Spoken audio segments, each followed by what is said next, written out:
Hi guys, it's me Karen. How are y'all? Okay, thank you guys so much for your response to this working with Seaglass and shells, coral, whatever, anything from the sea that's dry. And it was a resounding yes. So I thought I might actually do a collection of jewelry that's going to utilize either shells, sea glass, charms, coral, anything to do with like a beach collection, and I'll put it in one of the shops and see how they do. I've never created a collection like this before, so this is going to be a first for me, because you guys know that I love all things gemstones, and these are just a few that I still haven't gotten to, but have plans for. So thank you guys so much for that. I appreciate that. And a shout out too for my supporters and my Buy Me a Coffee membership participants. I really appreciate that. And of course, later in the month, we'll be getting into the perks that I do, which include an educational video on like a gemstone, or maybe this time it might be something to do with shells or something. And I also then create a video, a tutorial utilizing the topic of the month item. And then the top tier gets a gemstone, cabochon, or maybe this month it might be some sea glass and shells in their free product. So that's a little bit. If you want to look into it more, go to the link listed in the description box. It's buymeacoffee.com.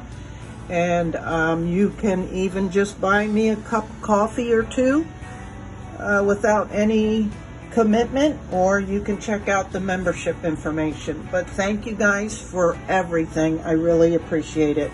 So I thought we would just start with simple stuff. I recently had someone ask about creating a pendant using a shell. And yes, you certainly can.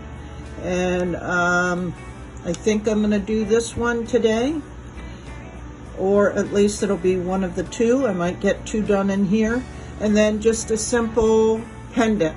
And I like this because it's pretty flat.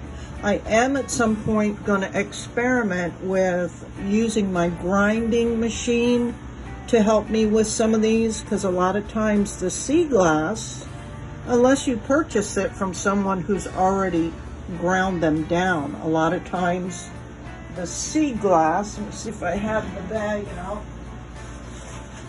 is, you know, really rough and very thick and lots of jagged edges, and so not a lot of it is conducive to make something that's going to lay nice, you know, on the chest or whatever. So I may experiment with my grinder and see if I can form some of these pieces better. But without further ado, I'm at least going to focus on a simple pendant, and we'll see how simple I can make myself do a simple pendant. Oh my gosh, because I get, you know, a little carried away. But isn't that part of the fun? You know, sometimes they work, sometimes they don't. But, and then, like I say, I'm going to try and do, I wish the colors were that pretty on the outside. And, I mean, I guess you could do some from the inside, but again, they don't lay right, you know. But, yeah, we'll see what we can do. Okay, on with the show. Now, of course, as I always do, I start with clean hands, and I wash whatever piece I'm going to be working with some alcohol on a paper towel. I'm gonna go ahead and, excuse me, apply the copper foil tape. All this is gonna be basically standard. It won't have to be real thick because these pieces are kind of thin, and I'm just gonna go, you know, around the edge a little bit. So let me do that and maybe get the first layer on, and we'll take it from there.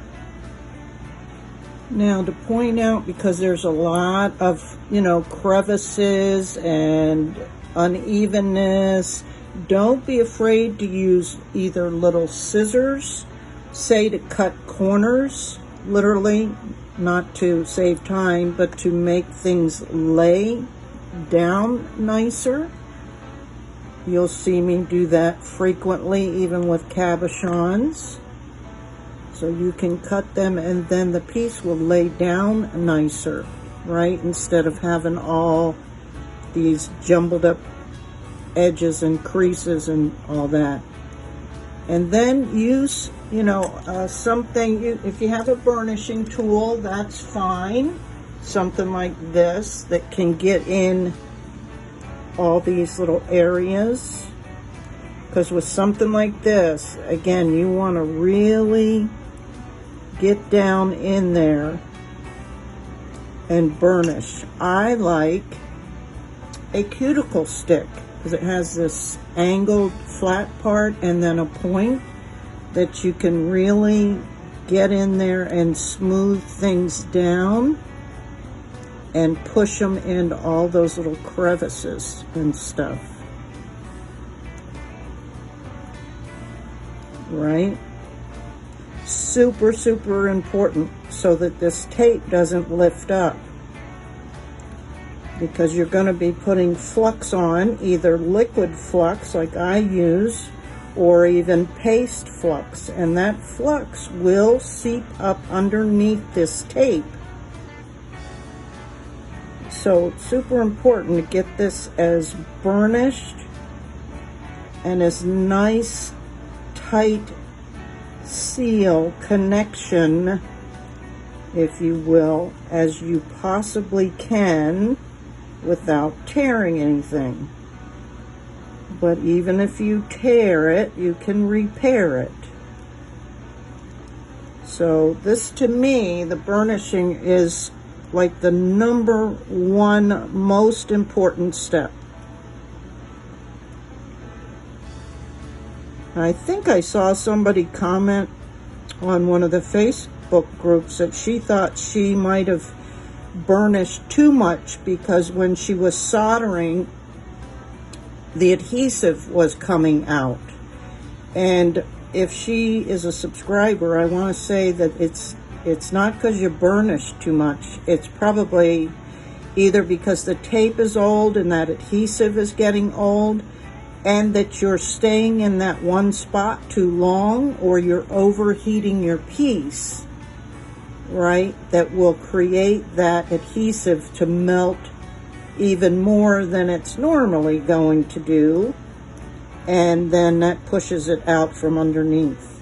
But it has nothing to do with that you're burnishing too much. There's no such thing, in my opinion, unless you rip it. But like I said, if you tear it, you can repair it.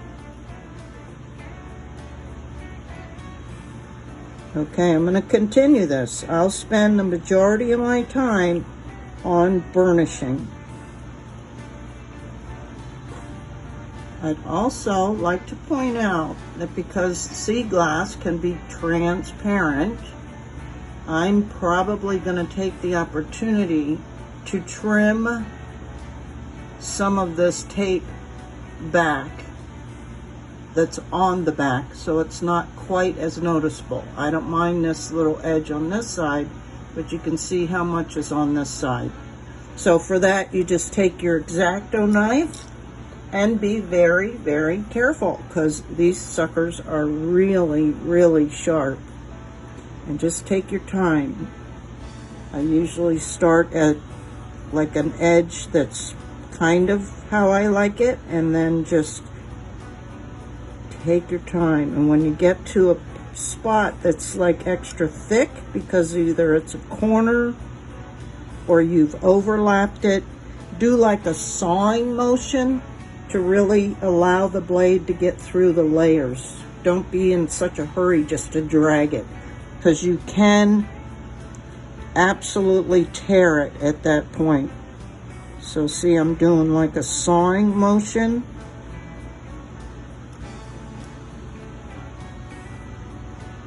Especially here in the corner where it's kind of bunched up.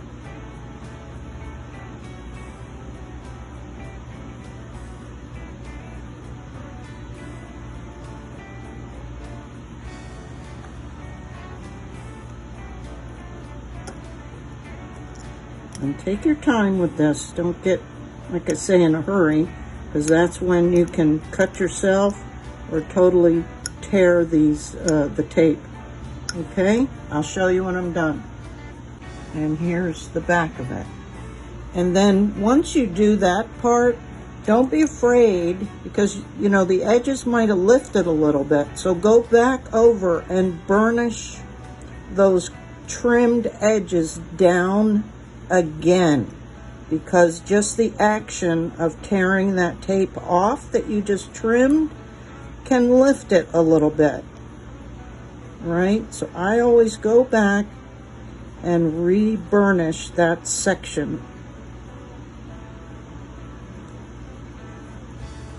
Okay?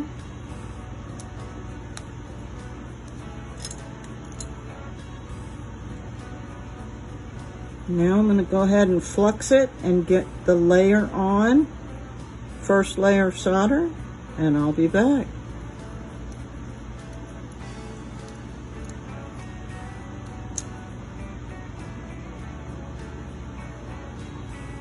Burnish, burnish, burnish.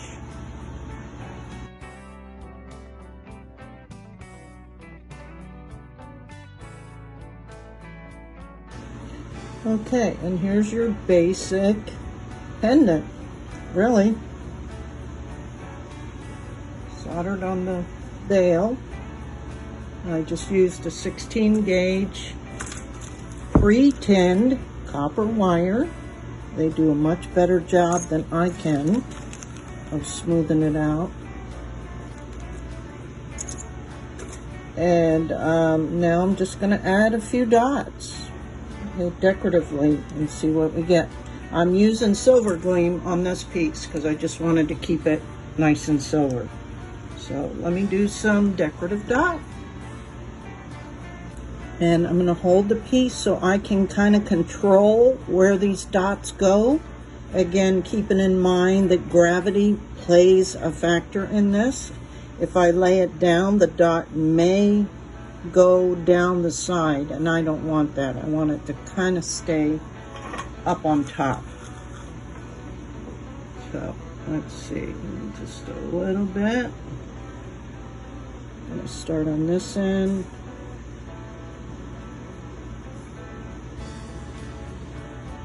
You can always build layers, all right?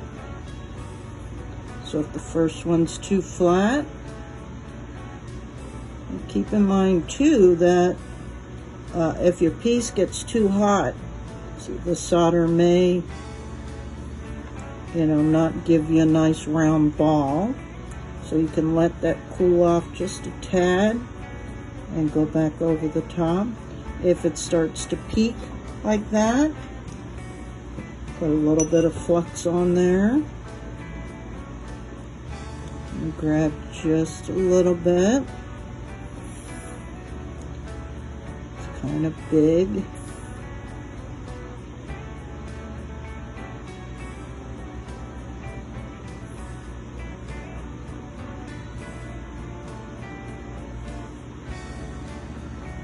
See if I can get a little bitty dot over here on the corner.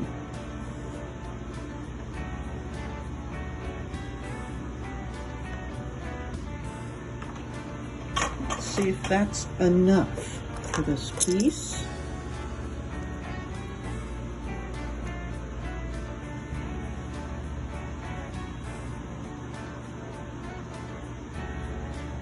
I guess I'll do a few more. I always love the dots. Clean my piece. Put some flux on. I mean, clean the solder tip, not my piece.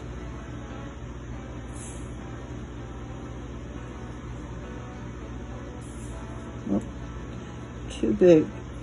And you can just melt that. Give it a minute to cool. Flattened out again. Let me zoom in for you. Add a little bit more flux.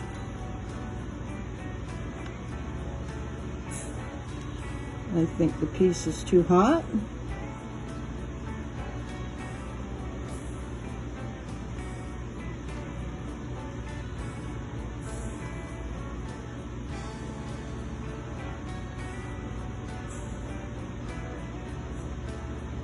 Cute.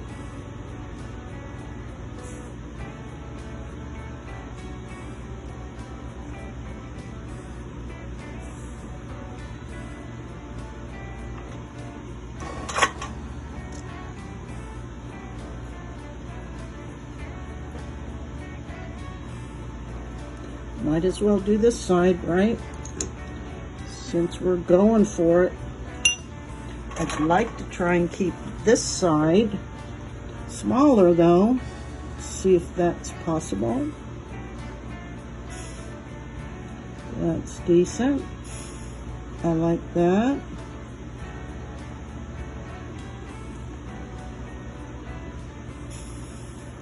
That'll work.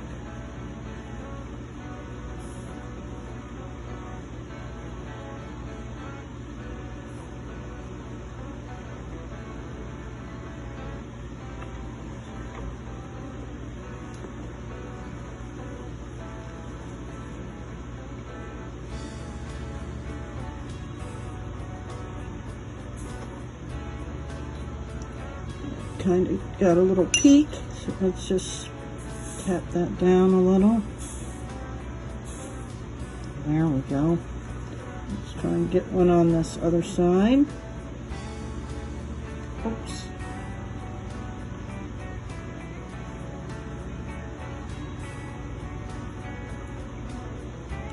Drop that ball.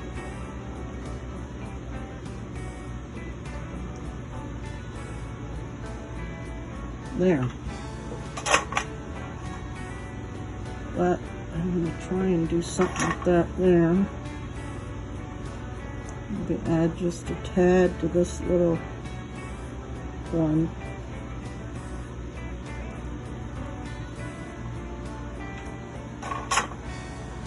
Okay.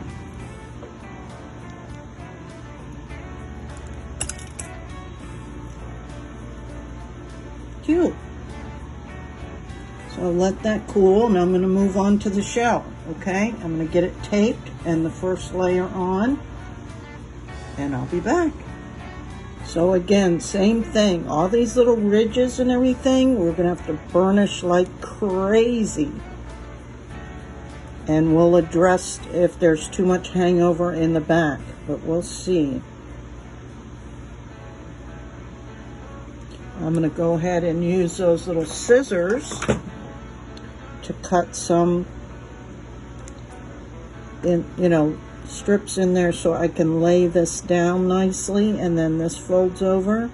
And just follow the natural curve, like you can see where that's kind of starting to crease. So take your scissors and just cut a slice in it, lay that section down, fold that over, starting to peak here.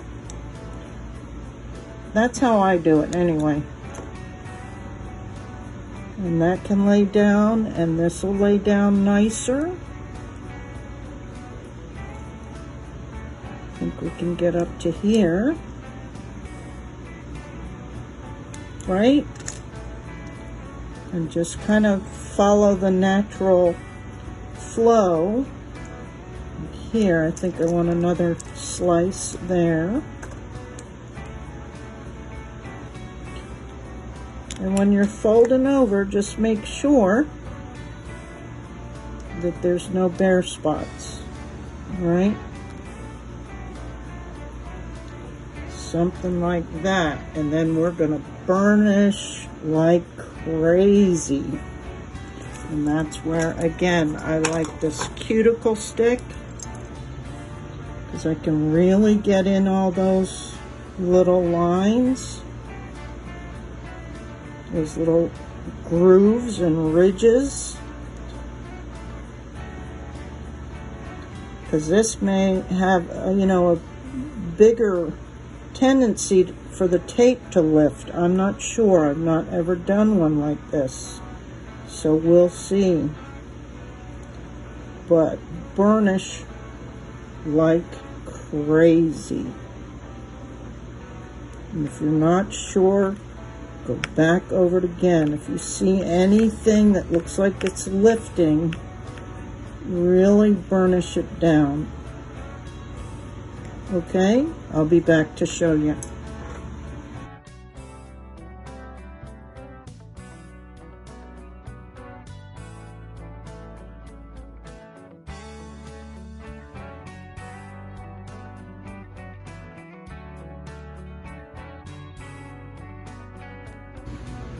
So because this is a shell and I don't have any experience with it, I'm letting it cool down between applications because I don't know how it'll react.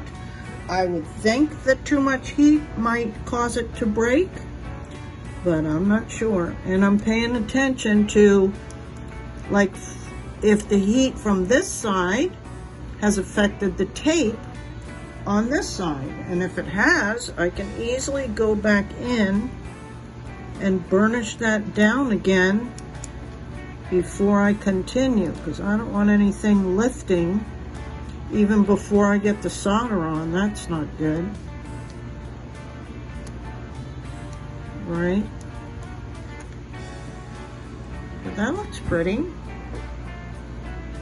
And that's just the first layer. I can go back, and what I'm planning is doing like a better bead, and maybe just put, you know, a couple of dots along the bottom. But the other thing I thought about, but I don't want to get too carried away, is I can run a wire through a couple of these veins and attach it here at the bottom and the top, so that then I can run a bead of silver up through the veins, you know, maybe just 3 of them or something. So I think there's a lot that you can do to decorate these, but this one I'm going to keep simple for you, just because I've not done these before and I don't want to get too carried away on the first one. Okay, it's cool now. I'm going to continue, and I'm trying also to just brush minimal flux on there, so that it doesn't run underneath. And I'm holding the piece up this way so that it, you know, it won't run underneath.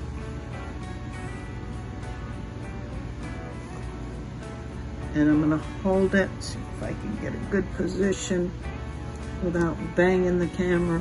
Doesn't get too hot, but you know, hot enough that you want to hold it with something.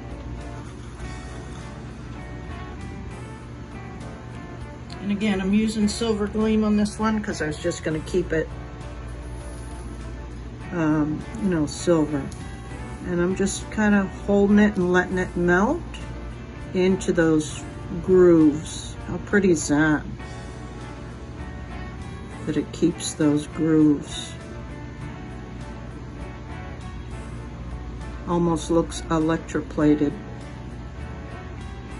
Pretty. I'm glad somebody suggested this, because I had, you know, never done this before. I've seen them in jewelry, probably when I was much younger. And I sure didn't use much solder. Again, let's see what happens. Just hold it on there and let it melt.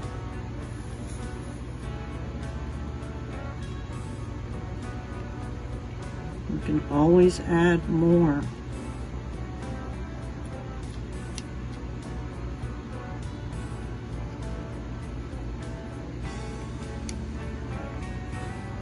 And then of course I have to think about a bail. Now there's the seam. I will definitely add a little bit more to that area so it's not visible.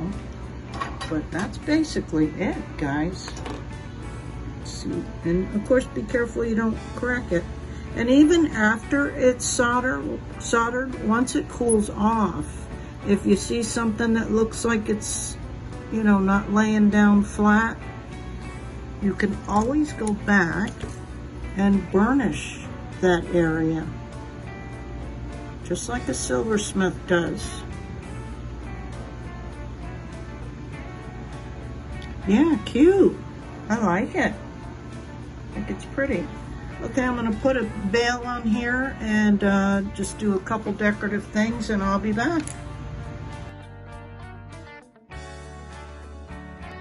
After I make my bail, my loop or whatever, I take this to the bench block and just flatten the ends for obvious reasons so that when I put the solder on, you know, I don't have a big blob.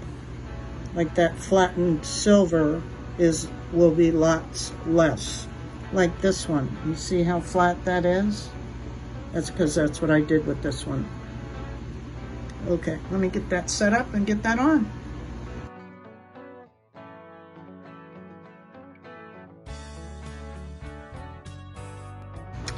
Well, here we go, guys. How cute is that? I was able to do little dots all the way around, and then I did bigger dots up towards the top. But isn't that cute? It's very sweet. And then the back is just, you know, so you can see the grooves and ridges. And then the Seaglass, I just did a textured on the back. So I'm going to wash these pieces up and polish them a little bit and put a bail and a cord or whatever on them, and I'll be back. So guys, look how cute. And I mean, you can go with adorable charms. You could do cool bails. Yeah, I mean, how darling. I love them. I think they're really cute. You can also solder, you know, charms onto the piece easily, or dangle them from the bottom, or I even thought about what I was gonna do was take like a big pearl bead and make the bail. So just do a wire, right? String the bead on and then make the bail on the top. So that would have been cute. Or just do a, you know, a pearl at the bottom. Or if you get creative with the wire, the thin wire, like I pointed out earlier, you could feed some small beads, small pearls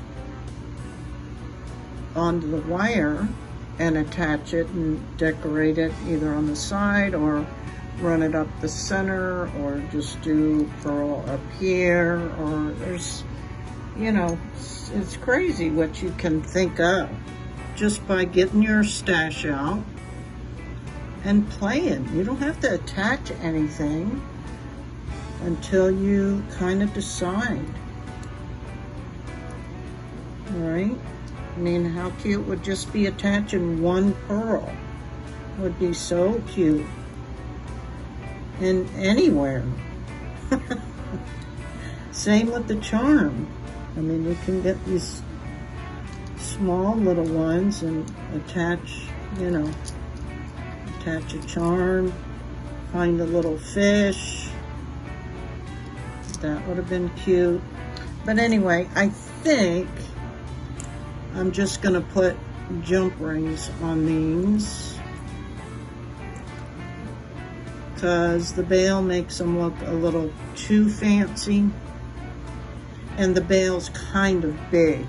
So I don't think I'm gonna do, you know, this wire bail is kind of big. So I don't think I'm going to do any of those. And these are even bigger.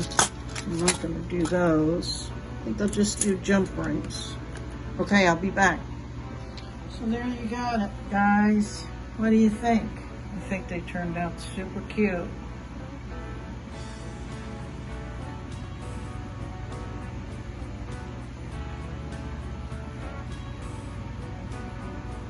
Super cute.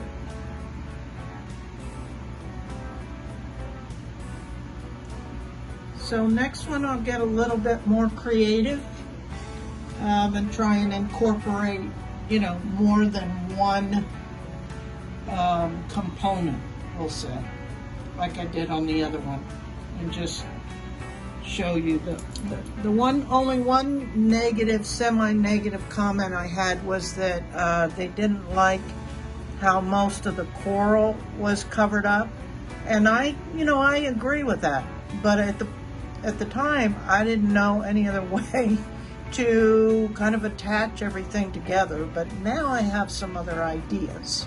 So I'm going to try something like that with the coral and a piece of sea glass or two and maybe a charm. Who knows? Like I said, I'm going to try and create like a collection for the shop. So we'll see what I come up with, okay? All right, hope you guys enjoyed it, and be on the lookout for the next one. Bye.